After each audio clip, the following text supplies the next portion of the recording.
तो पिछली क्लास में जो अपन ने पढ़ा था उसमें से किसी को डाउट तो नहीं है भाई, सब समझ में आ गया था?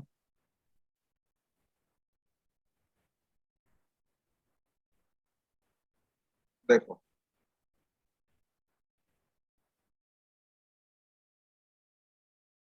अ, अब ये बात ध्यान देना है हमको बेटे कि जब भी हमारे पास टाइम वेरिंग मैग्नेटिक फील्ड होगा, तो उस टाइम वेरिंग मैग्नेटिक फील्ड में इलेक्ट्रिक फील्ड इंड्यूस होगा, और उस इलेक्ट्रिक फील्ड के लाइन इंटीग्रल से अपन किसी भी पाथ में कितना ईएमएफ इंड्यूस हुआ है ये कैलकुलेट कर सकते हैं। ठीक है?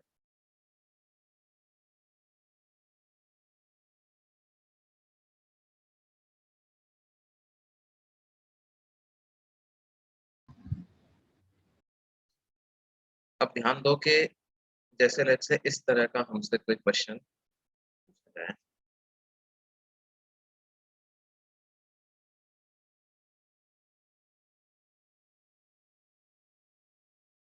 एक region of uniform magnetic field है।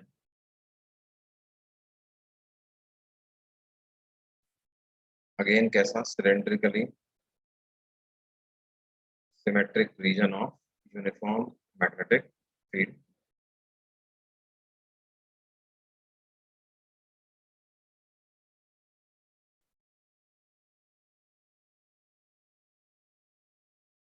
और डायरेक्शन ऑफ मैग्नेटिक फील्ड जो है वो है going into the plane.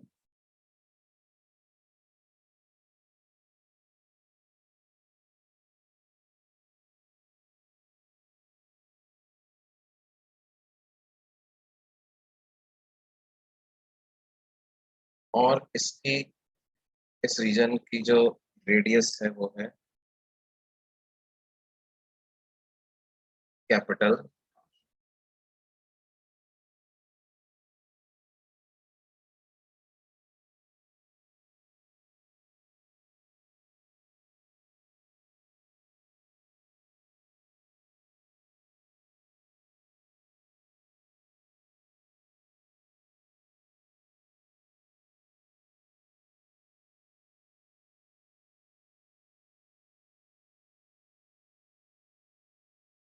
Magnetic field जो है वो टाइम के साथ बढ़ रहा है, such that dv by dt is equal to k। Magnetic field time के साथ बढ़ रहा है, such that dv by dt is equal to k।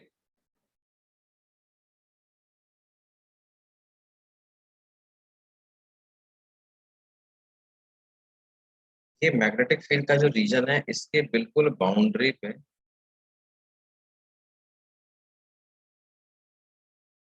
एक प्लस क्यू चार्ज का पार्टिकल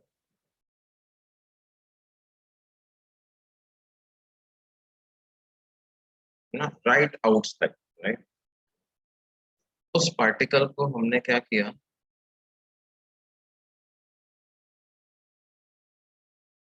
आउटवर्ड डायरेक्शन में वेलोसिटी दे दिए u।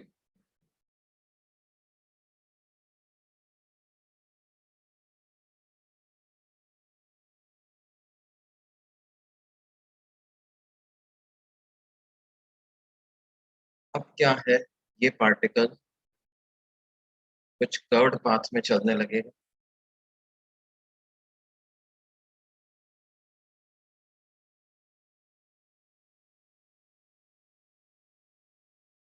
मान लेते हैं कि ये किसी इस प्रकार के कर्व्ड पाथ में जाना है।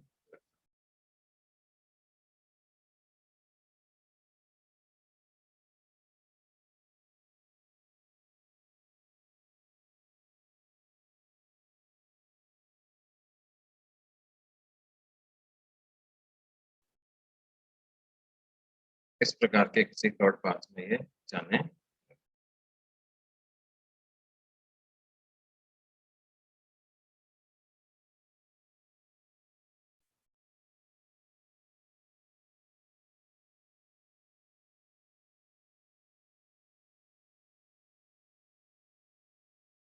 तो हमें पता लगाना है कि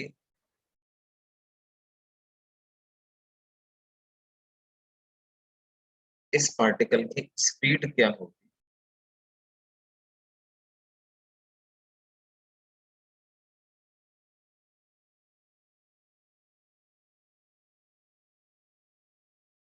जबकि इसका जो सेंटर के रेस्पेक्ट में पोजीशन वेक्टर है, इट हैज रोटेटेड बाय 60। इस पार्टिकल का मास कुछ m मान सकते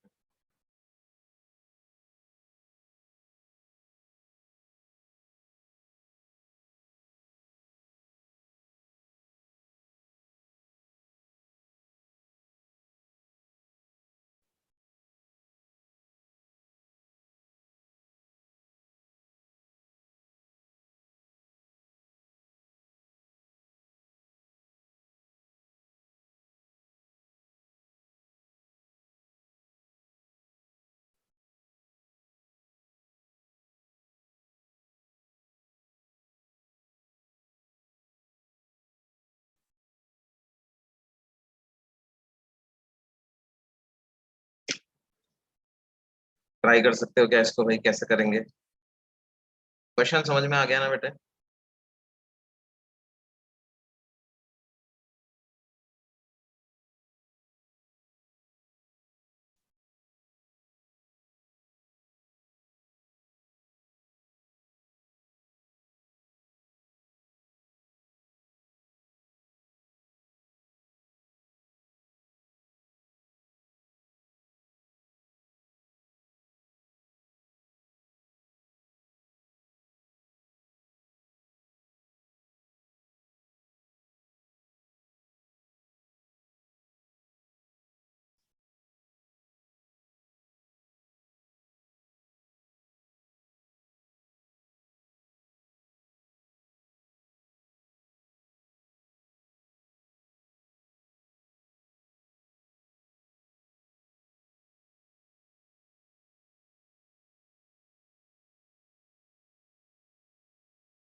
देखो बेटे कैसे कर रहे हैं इस क्वेश्चन को।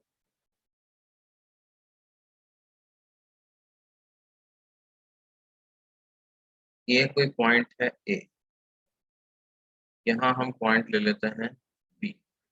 तो हम क्या करें, अप्लाई वर्क एनर्जी थ्योरम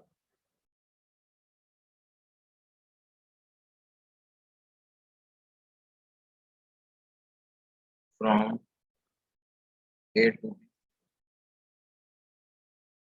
और ये थ्योरम क्या कहती है, work done by all forces is equal to change in kinetic energy. तो work done by all force में मैग्नेटिक फोर्स तो खैर इस ए से बी में तो मैग्नेटिक फील्ड है ही नहीं, होता भी अगर तो उसका वर्क डन तो जीरो ही होता। Work done by electric field हमको लिखना है, इलेक्ट्रिक फील्ड का फोर्स होगा क्यू ई वेक्टर। और मान लो इस पाथ में पार्टिकल का कुछ डिस्प्लेसमेंट हुआ है डीएल वेक्टर, तो Q E vector dot DL vector, और इसका इंटीग्रेशन करते हैं तो work done by all forces आ जाएगा equal to change in kinetic energy, वो आ जाएगा half M B square minus half M U square,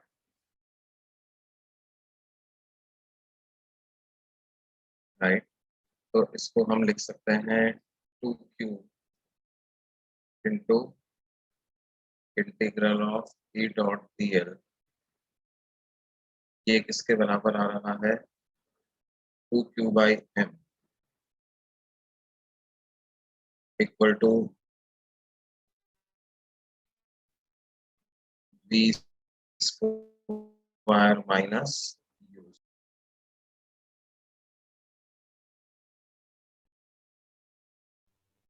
अब देखो बेटे, ये ई डॉट डी एल की वैल्यू हमें कहां से कहां तक निकालनी है, ए से लेकर के बी तक, and this is also equal to EMF induced in this path, in the path A B.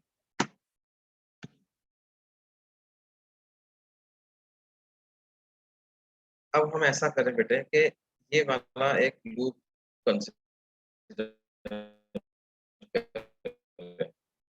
O A B और वापस O, consider a loop O A B O, right. अब इस पूरे लूप में जो इंड्यूस्ड ईएमएफ होगा,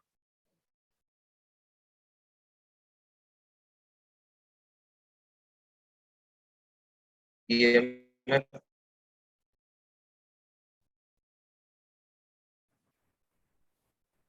sir आपकी sound clear नहीं आ रही है। साउंड का प्रॉब्लम हो रहा है क्या भाई? अभी मेरे को Zoom ने मैसेज दिखाया योर इंटरनेट इज अनस्टेबल, मैं थोड़ा सा मूव कर रहा हूँ। देखो, इस लूप में जो ईएमएफ इंड्यूस होगा उसको हम minus D five by D T ऐसा लिख सकते हैं फ्रॉम फैराडेज लॉ।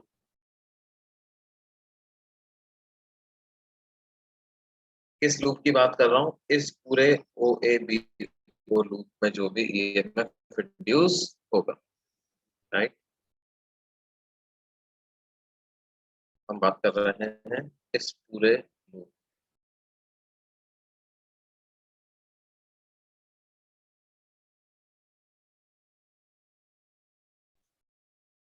अब देखो इलेक्ट्रिक फील्ड लाइंस कैसी बनती है।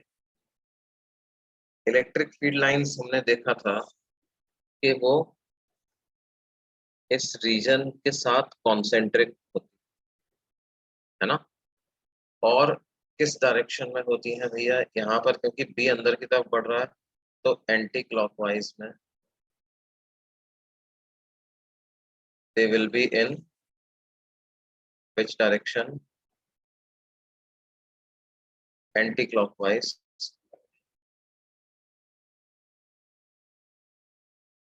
बाहर भी होंगे। अब एंटी क्लॉकवाइज डायरेक्शन में अगर ये फील्ड लाइंस हैं, हम ऐसा करेंगे कि ये जो ई डॉट डीएल मैंने इस पाथ में लिखा हुआ है, इसको 3 टुकड़ों में डिवाइड कर लेता हूँ, ओ से ए, फिर उसके बाद ए से बी, ओ से ए से बी, और फिर बी से ओ से ए से बी, बी से ओ, 3 टुकड़ों में मैंने इसको डिवाइड कर देता हूँ, और ये किसके बराबर आ जाएगा, ये बराबर आ जाएगा minus D five by D T के बराबर ये वैल्यू। अब देखो ओ से ए वाली जो टर्म है वो जीरो हो जाएगी, क्योंकि ई डॉट डीएल करना है अपने को, ई और डीएल वेक्टर एक दूसरे के परपेंडिकुलर है ना। मतलब इसको मैं अगले पेज पे लिख रहा हूँ, देखो हमारे पास क्या है, ओ से ए में मुझे ई डॉट डीएल करना है, फिर उसके बाद ए से बी में ई डॉट डीएल करना है,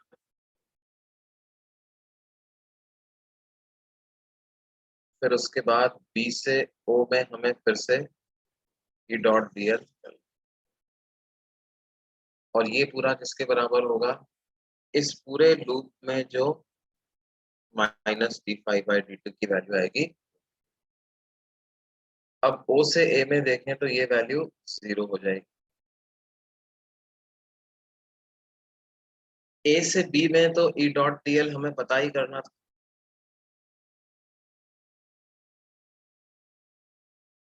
सर ओ से ए में 0 कैसे होगा?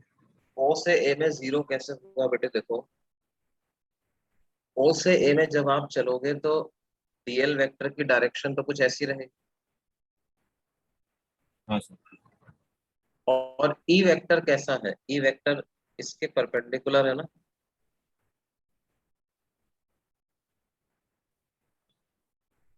ऐसे कॉन्सेंट्रिक सर्कल बना रहा है ना, तो रेडियल और टेंजेंशियल लाइन के बीच में एंगल 90 डिग्री होगा।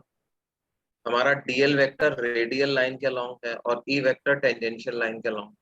एक हाँ कर्व हाँ सर, बना, मिल गया सर। समझ में आ गया ना। उसी तरह से बीओ में भी ऐसा ही है, देखो बीओ में भी क्या है, डीएल वेक्टर इधर है और ई वेक्टर ऐसा।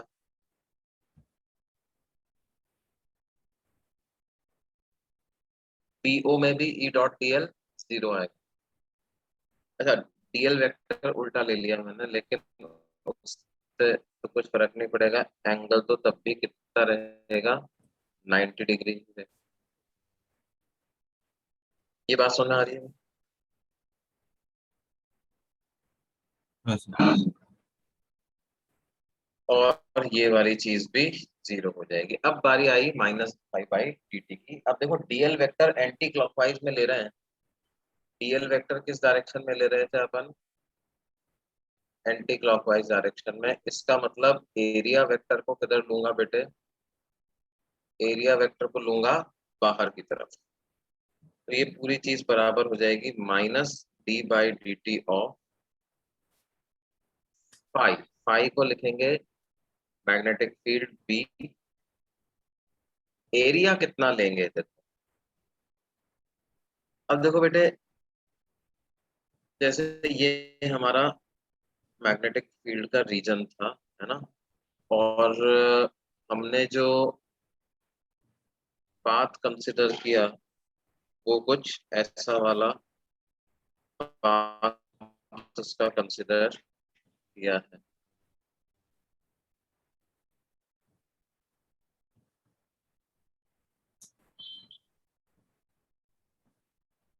वो आगे भी जाता जा रहा है और ऊपर भी जाता जा रहा है। तो पाथ जो है वो किस तरह का है, वेलोसिटी ऐसे दी थी हमने, तो पाथ उसका कुछ इस तरह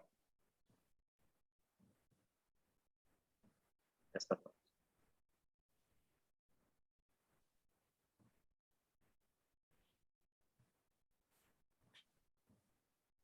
तो क्या होगा बेटे, इसको आप यहाँ से ज्वाइन कर दो, ये इस तरह से।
सर आप म्यूट हैं।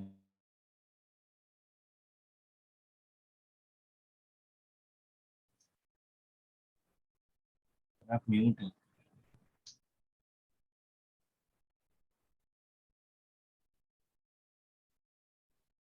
हाँ बेटा, सॉरी।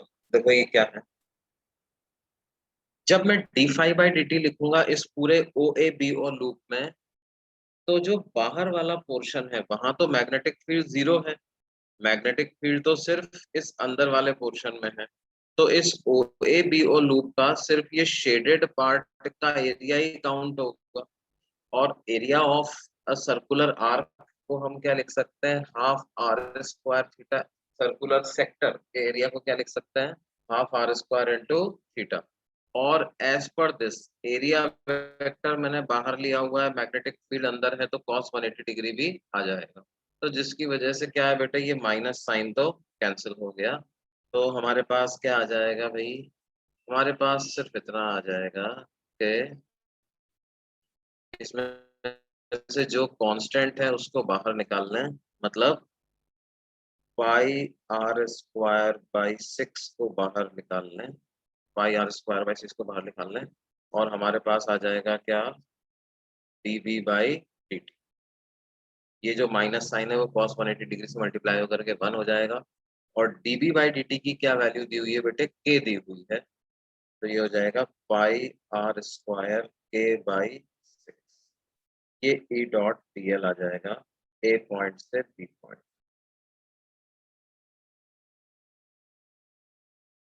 राइट, ये बात समझ में आई भाई सब लोगों को?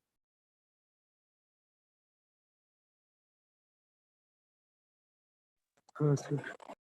है ना। अब एक बार ई डॉट डी एल हमारे पास आ गया, तो इस ई डॉट डी एल को आप चार्ज क्यू से मल्टीप्लाई कर दो, तो work done by electric field आ जाएगा। Work done by electric field from A to B कितना आ जाएगा, Q into pi R square के बाई सिक्स। और यही टोटल वर्क डन भी होगा। और इसको चेंज इन काइनेटिक एनर्जी लिख दो, half M B square minus U square. तो बी पॉइंट की स्पीड भी आ जाएगी आपके पास कितना, बी स्क्वायर की वैल्यू आ जाएगी U square plus Q by R square के बाई।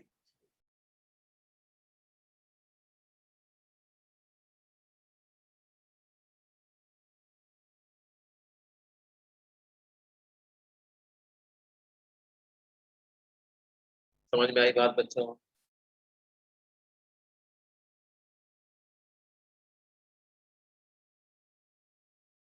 कैसे टाइम वेरिंग मैग्नेटिक फील्ड के क्वेश्चंस को अपन अटैक कर सकते हैं, क्या क्या उसमें पूछा जा सकता है, वो यहाँ पर थोड़ा सा मैंने बताया।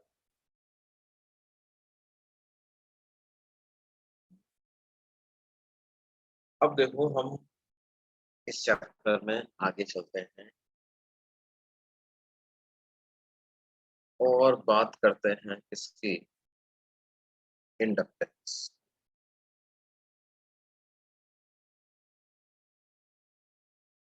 इंडक्टेंस ऑफ ए लूप का मतलब क्या होता है? तो ध्यान दो कि अगर किसी भी लूप में से अगर मैं फ्लक्स डिफाइन करूं,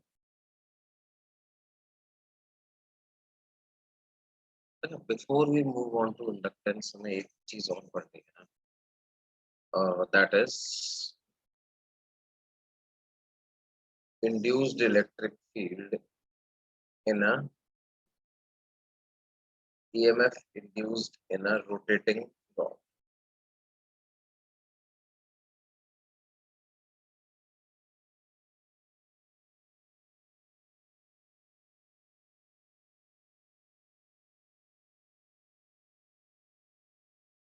बेसिकली ये भी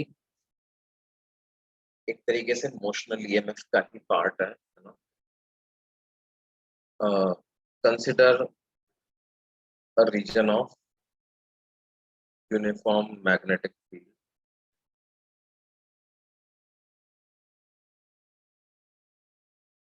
direction of magnetic field is going into the plane, and there is a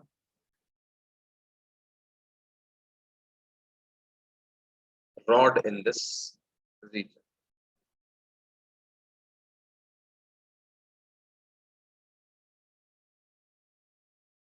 मान लेते हैं इस रीजन में ये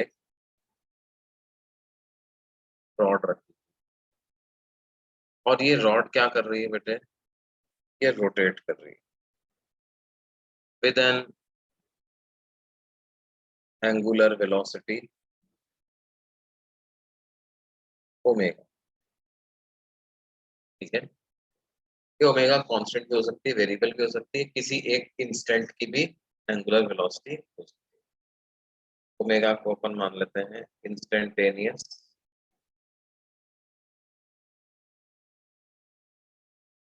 angular velocity.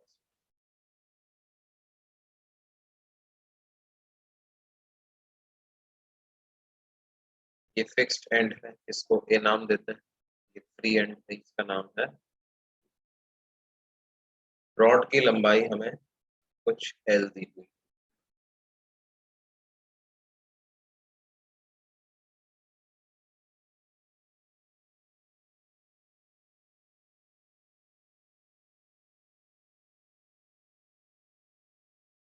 Length of the rod is L.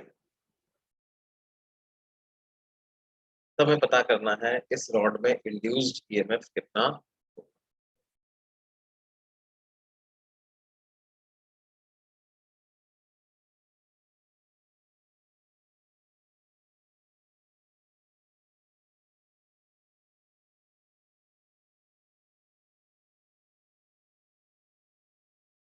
तो देखो बेटे होगा क्या, इस रॉड के जो अलग अलग पार्ट्स हैं उनके पास कुछ वेलोसिटी तो है, जैसे इतने से डीएल लेंथ की वेलोसिटी अगर मैं देखूं तो वो रॉड के परपेंडिकुलर होगी, और यहाँ से एक्स डिस्टेंस पे जाके अगर अपन देखें तो उसकी वेलोसिटी होगी ओमेगा एक्स। ठीक है, अब इस सेगमेंट के पास अगर इस डायरेक्शन में वेलोसिटी है तो इस रॉड के अंदर जो इलेक्ट्रॉन्स हैं उन इलेक्ट्रॉन्स के पास भी इस डायरेक्शन में वेलोसिटी है, और उन इलेक्ट्रॉन्स पे अगर फोर्स लिखा है, फोर्स कैलकुलेट करें अपन, तो क्यू वी क्रॉस बी से फोर्स कैलकुलेट होता है मैग्नेटिक फील्ड का। वी क्रॉस बी करोगे तो वो ए की तरफ आएगा, लेकिन क्यू नेगेटिव है तो फोर्स ऑन इलेक्ट्रॉन्स की डायरेक्शन क्या आ जाएगी, बी की तरफ फोर्स ऑन इलेक्ट्रॉन्स की डायरेक्शन आ जाएगी।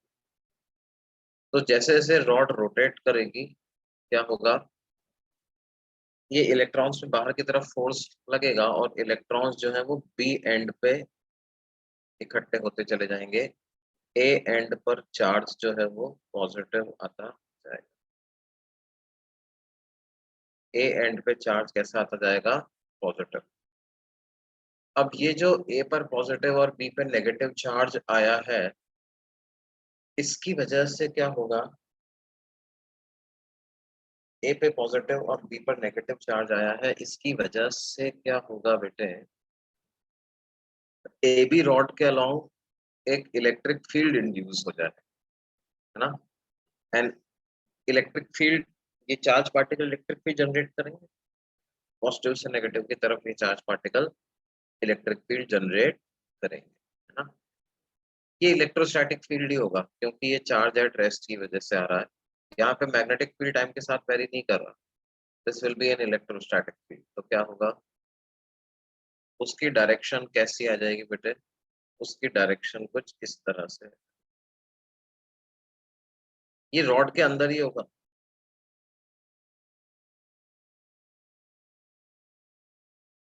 This electric field will be inside the rod from A point to B point.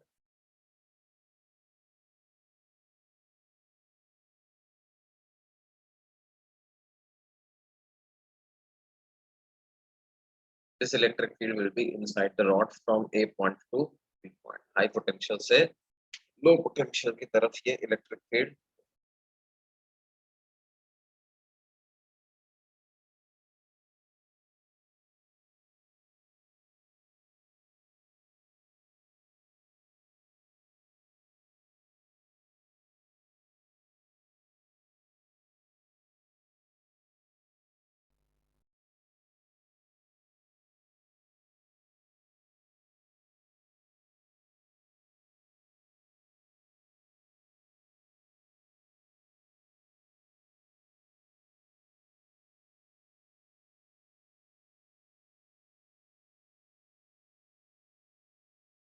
अब देखो ऐसा इलेक्ट्रिक फील्ड आ गया है, ए पॉइंट से बी पॉइंट की तरफ इलेक्ट्रोस्टैटिक फील्ड है, इसकी वजह से पोटेंशियल डिफरेंस क्रिएट होगा। तो हाई पोटेंशियल से लो पोटेंशियल इलेक्ट्रिक फील्ड की डायरेक्शन आएगी। इसका मतलब क्या है, A point will be eight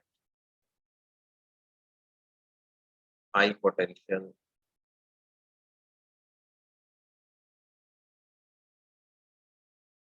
with respect to B की तुलना में ए हाई पोटेंशियल पे।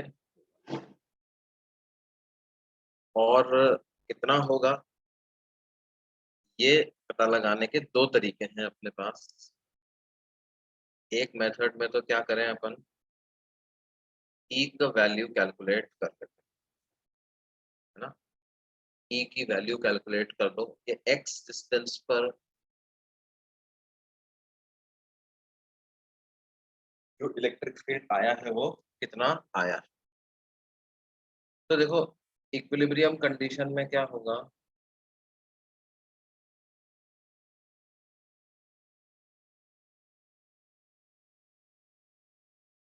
इलेक्ट्रोस्टैटिक फोर्स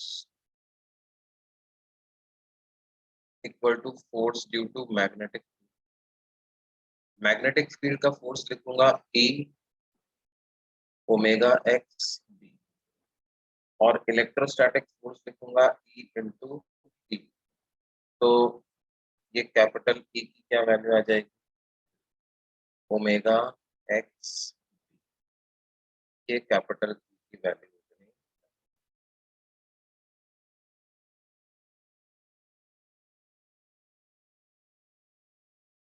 अगर इलेक्ट्रिक फील्ड इतना आ गया है तो फिर हम कैसे लिखेंगे,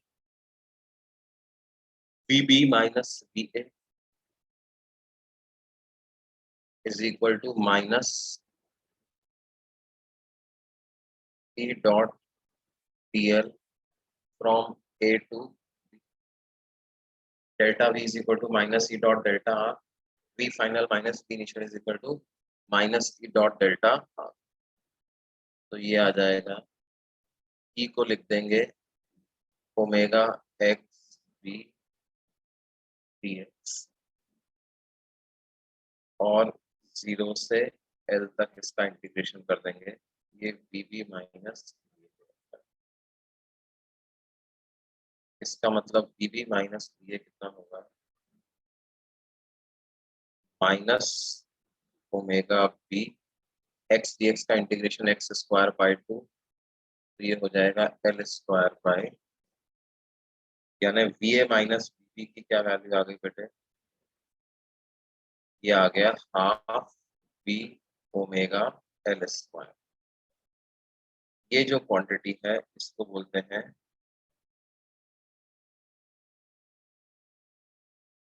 EMF induced in the rod, right. EMF induced in the rod, this is also equal to potential difference in the, this is also equal to, this is EMF induced in the rod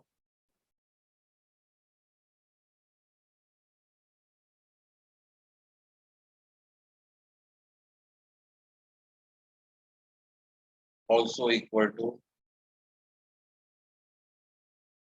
potential difference in the,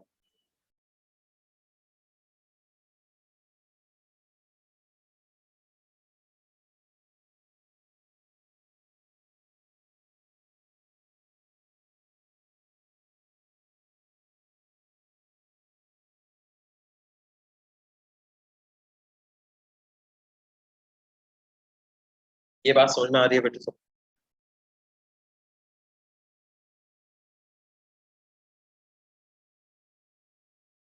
जैसा बताया था इसको एक और method से कर सकते थे हम सीधे सीधे मोशनल ईएमएफ का कंसेप्ट लगा देते। हम कहते हैं कि ईएमएफ इंड्यूस कितना होता है, बीबीएल। अब यहाँ पर क्योंकि वेलोसिटी वेरी करती जा रही है, तो EMF induce in length dx situated at a distance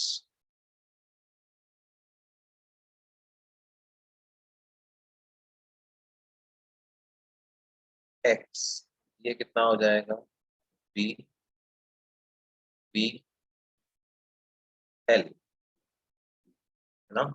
dx length में उसकी वेलोसिटी ओमेगा एक्स है, उस dx लेंथ में इतना ईएमएफ इंड्यूस होगा, तो डी ई को कितना लिखेंगे, बी ओमेगा एक्स, और इसको इंटीग्रेट कर दें तो ईएमएफ इंड्यूस्ड हमारे पास पूरे ए से बी तक कितना आ जाएगा, half B omega L square, zero से लेकर एल तक हमने इसको इंटीग्रेट।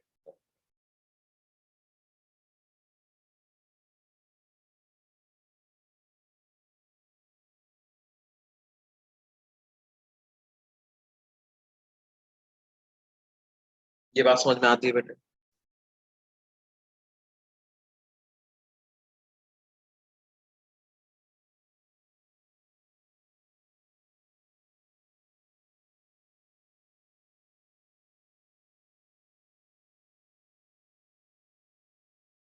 ये फॉर्मूले के रूप में ही हमें डायरेक्टली याद रखना है, EMF induced in a rotating rod is equal to half B omega L square, ठीक है।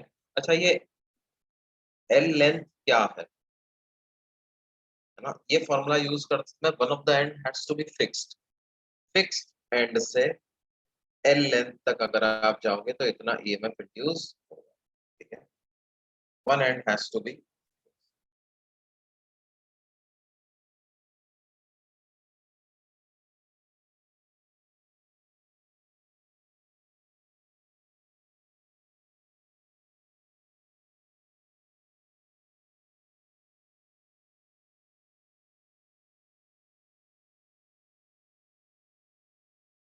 मतलब कहने का मतलब क्या है कि जैसे कोई हमसे कहे साहब एक रॉड है, वो रोटेट हो रहा है, ओमेगा एंगुलर वेलोसिटी, एल उसकी लंबाई, मैग्नेटिक फील्ड यूनिफॉर्म है अंदर की तरफ। तो दूसरी कंडीशन ये भी है कि बी मस्ट बी यूनिफॉर्म,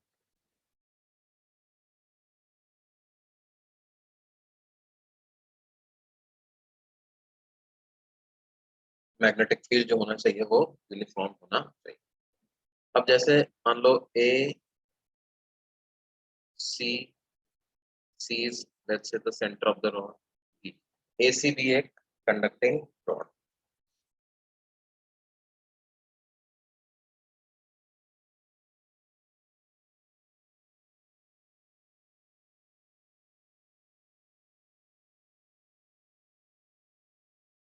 तो मुझे पता करना है फाइंड ईएमएफ इंड्यूस्ड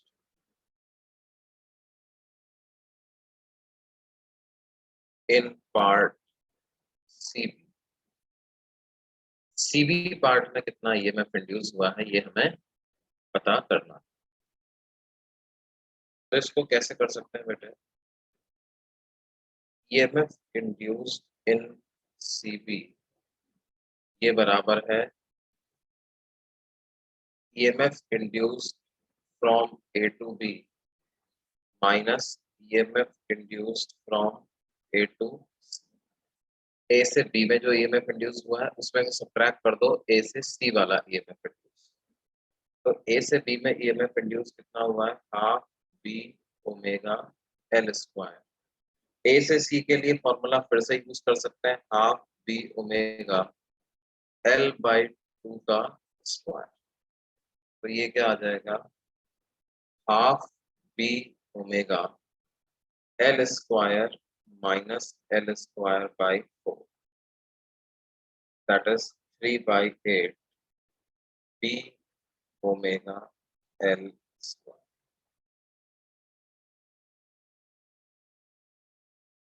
ठीक है। 3/8 बी ओमेगा एल स्क्वायर,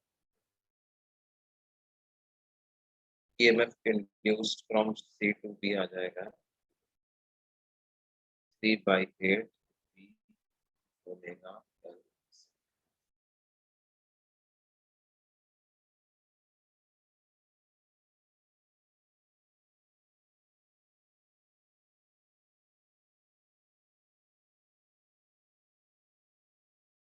जैसे इसमें कुछ इस तरह के क्वेश्चंस बन जाते हैं कि भाई ऐसा है, मान लो हमारे पास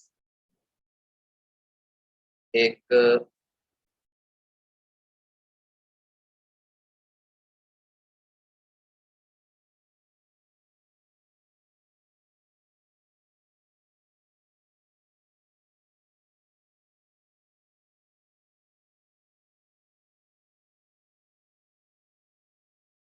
ये एक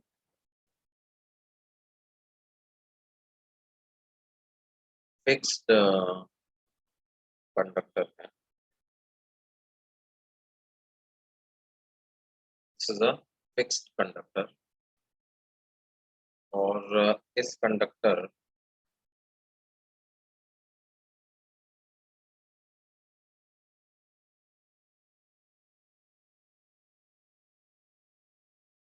के साथ क्या है, सेंटर पर एक रॉड हिंज्ड है, ठीक है। वो इस कंडक्टर के साथ कोई स्लाइडिंग कॉन्टैक्ट बनाती है। This is a conducting rod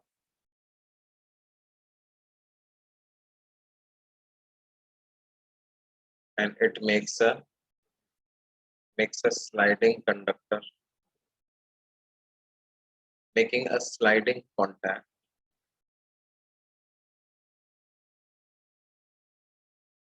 with circular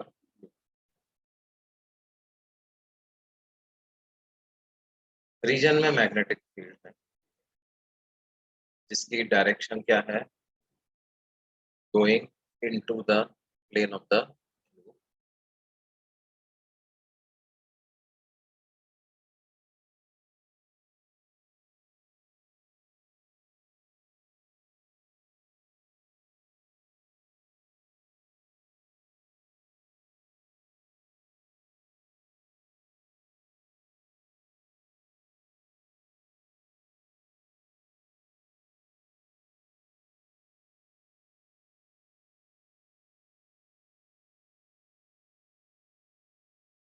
और क्या है,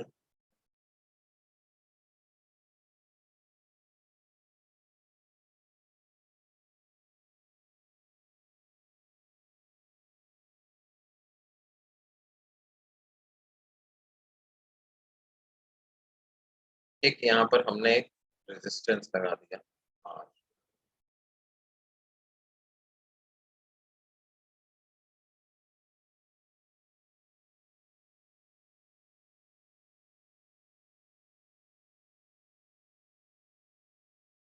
तो हमें बताना है। और मान लो ये पॉइंट है पी क्यू, ये रॉड इस तरह से रोटेट करती है, rod and loop have negligible resistance.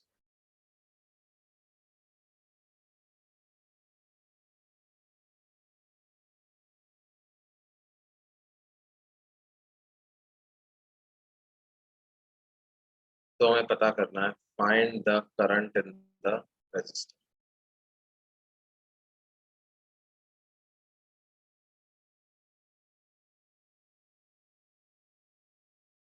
Resistor में से कितना करंट फ्लो हो रहा है ये हमें पता करना है।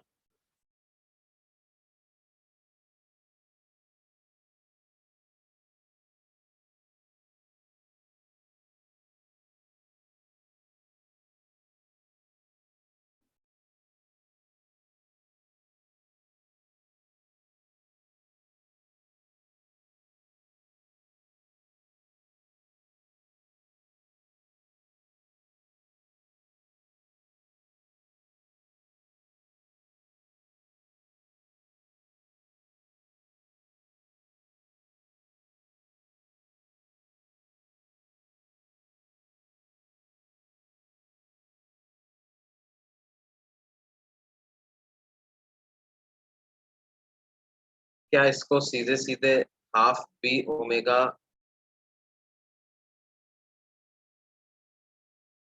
एल स्क्वायर बाई आर ऐसा कर सकते हैं?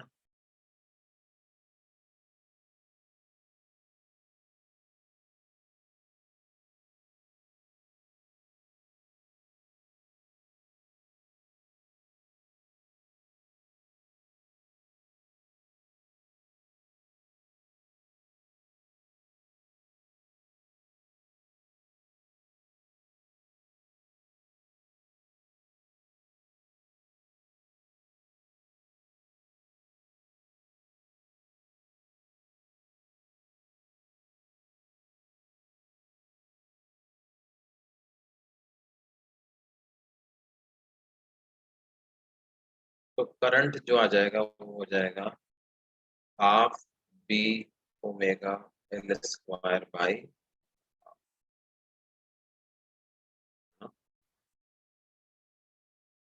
and what would be the direction of current? Direction of the current will be from P to,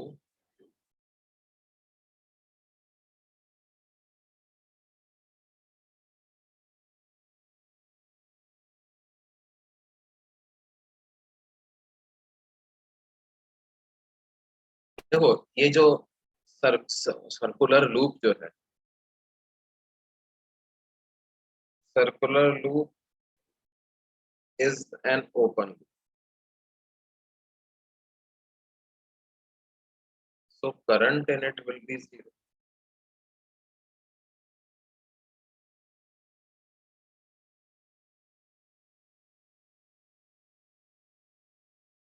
उसमें तो कोई करंट फ्लो नहीं करेगा। ओपन लूप से हमारा मतलब क्या है कि भाई देखो, मान लो अगर यहाँ से कुछ करंट फ्लो होता है तो वही करंट यहाँ से भी होना चाहिए, वही यहाँ से भी होना चाहिए, वही यहाँ से भी होना चाहिए। अब ये पूरा करंट वही आ रहा है, इसका मतलब क्या है भाई कि जो करंट यहाँ है वही यहाँ रहेगा, राइट। अब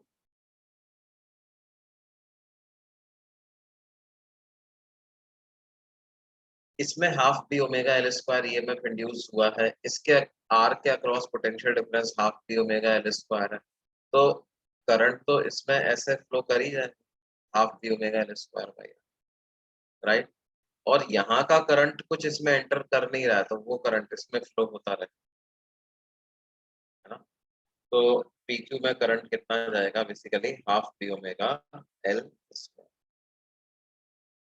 यही कंसेप्ट अपन डिस्क वगैरह को भी एक्सटेंड कर सकते हैं, है ना। जैसे मान लो हमको कहा जाए कि there is a disc like,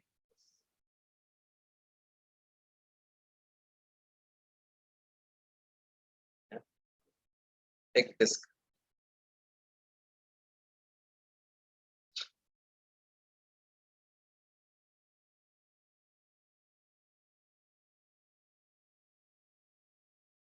और इस डिस्क को हम क्या कर रहे हैं, इसी के प्लेन में एंगुलर वेलोसिटी ओमेगा से रोटेट कर रहे हैं।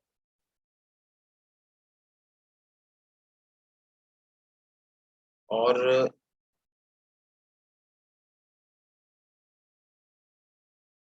ये एक एक्सिस है which is perpendicular to the plane of the,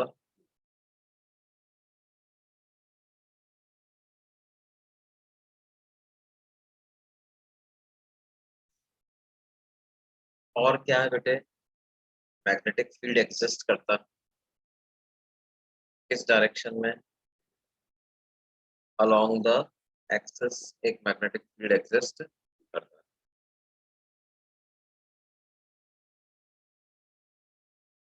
और कुछ इस तरह का कांटेक्ट बना रहे हैं, एक वायर है,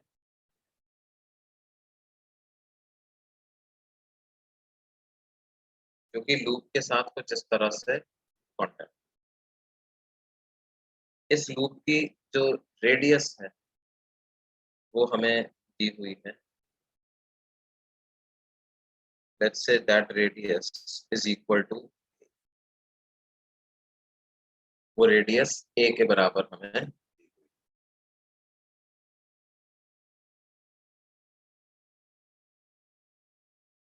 अब हमें पता करना है कि इस रेजिस्टर में कितना करंट फ्लो करेगा और वो किस डायरेक्शन में फ्लो करेगा।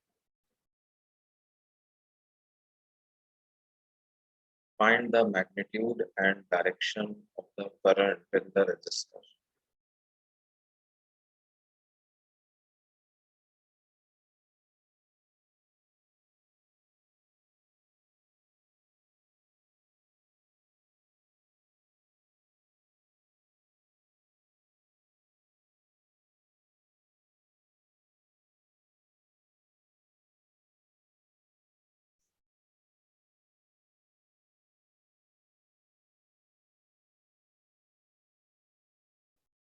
इसको ट्राई करो बेटा।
हाँ भाई बच्चों, देखो इसमें क्या है, इसमें थोड़ी सी स्थिति, करंट तो अपन बता सकते हैं, करंट तो फ्लो करेगा किधर,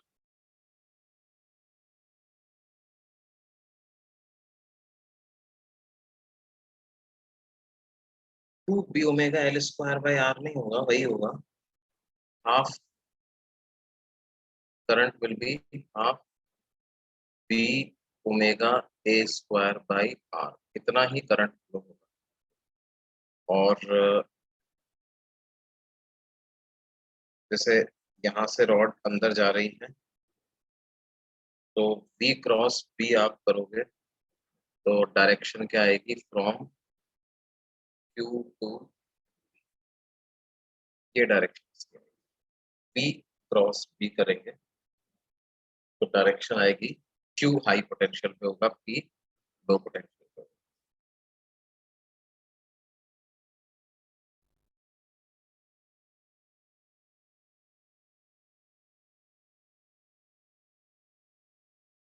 ठीक है? ऐसे करंट फ्लो करेगा इसमें। पर देखो एक चीज बड़ी इंटरेस्टिंग है, ऐसे करंट फ्लो करने के बाद जब यहाँ पे आएगा, अब करंट, अब किधर जाएगा करंट, अब करंट क्या होगा बेटे, इस पूरे डिस्क में ऐसे डिस्ट्रीब्यूट हो जाएगा रेडियली,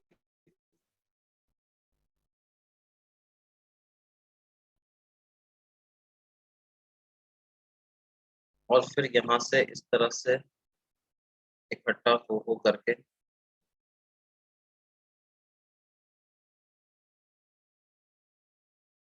करंट ऐसे जा करके इसमें फ्लो करेगा।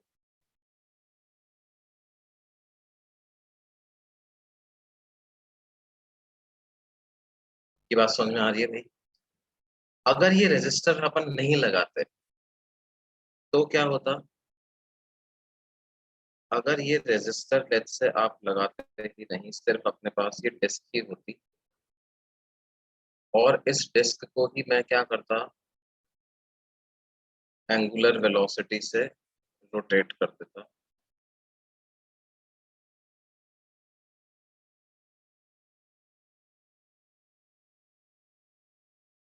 इन अ रीजन ऑफ मैग्नेटिक फील्ड, इसको एंगुलर वेलोसिटी से रोटेट कर देता मैग्नेटिक फील्ड ऊपर की तरफ। तो इसमें क्या होता, देखो कोई हमसे पूछे कि ये ओ है ये ए, तो ओ ए पाथ में कुछ ईएमएफ इंड्यूस होगा कि नहीं होगा, तो बोध होगा तो सही, EMF will be induced in path OA and it will be equal to half B omega A square, half B omega A square के बराबर का EMF इंड्यूस होगा इस पाथ में, but current will remain zero, यहाँ पे current zero ही रहेगा until unless आप O और A पॉइंट को कनेक्ट ना करो, करंट जीरो ही रहेगा। अच्छा, अगर मैंने किसी रेजिस्टर को ऐसे कनेक्ट कर दिया कि दो सरकमफेरेंस वाले पॉइंट्स को लेकर के कनेक्ट कर दिया मैंने, दो रेजिस्टर्स, एक रेजिस्टर को लिया, दो सरकमफेरेंस वाले पॉइंट्स को लेकर के कनेक्ट कर दिया, तो इस रेजिस्टर में भी करंट जीरो ही रहे, current in are dash will also remain, क्योंकि जो पोटेंशियल डिफरेंस आ रहा है वो रेडियल डायरेक्शन में आ रहा है, ऐसे डायरेक्शन में नहीं आ रहा। अच्छा, तो कोई सोचे कि साहब ये डिस्क जब इस तरह से कनेक्टेड थी तो डिस्क में ऐसे ऐसे करंट फ्लो हो जाए ना, अरे भाई ऐसे करंट फ्लो तो हो जाए, फिर वो इकट्ठा होकर के कहीं और जाने का रास्ता भी तो होना चाहिए ना उसके, वो किधर जाएगा करंट, या यहाँ तक आ गया, इसके बाद किधर जाएगा, चलो ऐसे चला गया, यहाँ से आकर के ऐसे चला गया, इधर से ऐसे चला गया, इधर से ऐसे चला गया, ये सब जगह से मान लो एक्यूमुलेट होकर के कहीं आ गया, फिर उसके बाद किधर जाएगा, रेडियली इनवर्ट तो आ नहीं सकता है। यहाँ पर तो क्या था, इधर से इसके पास ऊपर जाने का रास्ता था, तो बेसिकली सीधी सी बात है कि लूप कंप्लीट नहीं है, इसकी वजह से इसमें करंट जीरो फ्लो होगा। और आर डैश के अक्रॉस तो क्या है, no potential difference across R dash.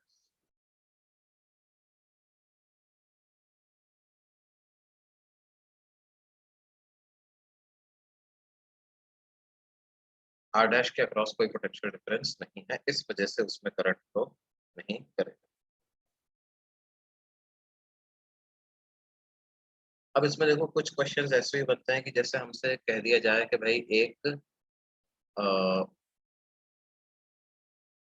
कोई रिंग है ना, और metallic ring,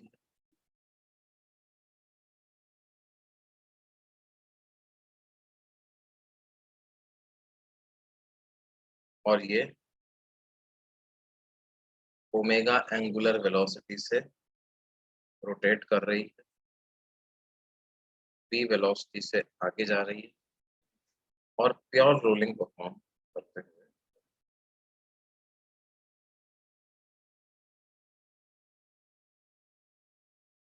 it is performing what? Pure rolling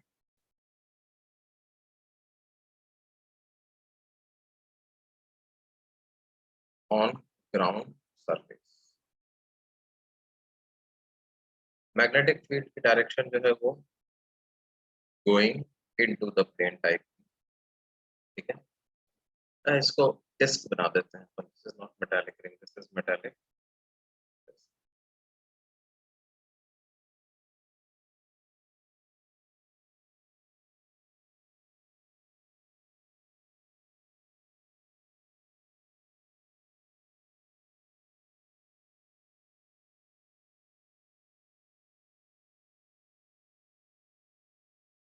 अब हमको क्या करना है, मान लो ये पॉइंट है ओ, यहाँ कोई पॉइंट मैंने लिया ए, ये पॉइंट लिया बी, इधर पॉइंट लिया सी, इधर लिया डी। तो मुझे पता लगाना है B A minus B O कितना होगा, B B minus B O, B C minus B O, B D minus B O. ये सारी वैल्यूज हमें पता लगानी है। ये क्या क्या, तो सबसे पहले बी ए माइनस बी ओ की बात कर लेते हैं। अब इसको आप क्या है, एक रॉड की तरह से ही मान लो, ठीक है। लेकिन इसके पास दो तरह के मोशन है। एक तो ओ पॉइंट के अबाउट ये ओमेगा एंगुलर वेलोसिटी से रोटेट हो रही है, और इसका सुपरपोजिशन इसके साथ कर दें कि ये v वेलोसिटी से जा रही है, और अंदर की तरफ मैग्नेटिक। अब देखो वेलोसिटी की वजह से तो इंड्यूस्ड ईएमएफ जीरो हो जाएगा, और ओमेगा की वजह से इंड्यूस्ड ईएमएफ को अपन लिख सकते हैं half B omega R square. Velocity ऊपर है, वी क्रॉस बी करेंगे तो ए पॉइंट हाई पोटेंशियल पे होगा, वी क्रॉस बी जिधर भी आएगा उधर ही हाई पोटेंशियल की डायरेक्शन होगी। ओमेगा की वजह से लीनियर वेलोसिटी की डायरेक्शन देख लो, लीनियर वेलोसिटी है ऊपर, मैग्नेटिक फील्ड है अंदर, तो ऊपर से अंदर की तरफ राइट हैंड फिंगर्स को रोटेट करो तो ए पॉइंट हाई पोटेंशियल पे हो जाएगा। तो क्या होगा, बी ए माइनस बी ओ की वैल्यू लिखेंगे हाफ बी ओमेगा आर।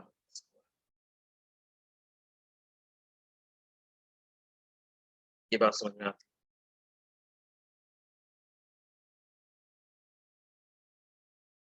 तो इसकी वजह से टोटल इंड्यूस्ड ईएमएफ क्या हो जाएगा, दोनों को कंबाइन अगर हम कर लें तो वो half B omega R square ही होगा।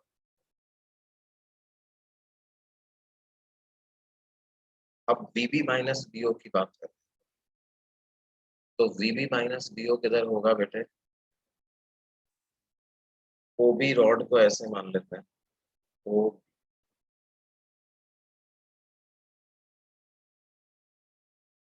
अब इसके भी दो तरह के मोशन का सुपरपोजिशन है, रोटेशन प्लस ट्रांसलेशन।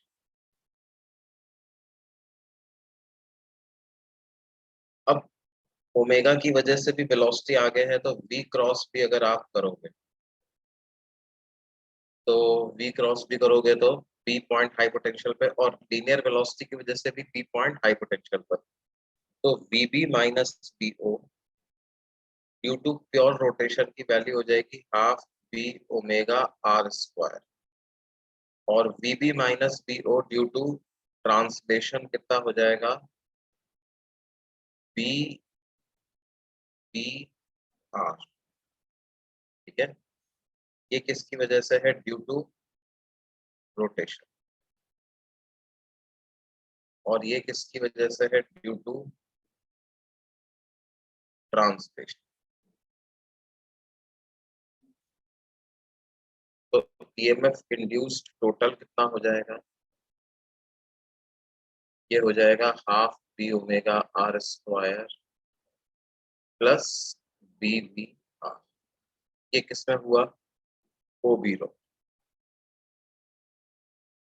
ठीक है, उसी तरह से CO और DO का भी पता करो, पता करके रखो भाई कितना होता है।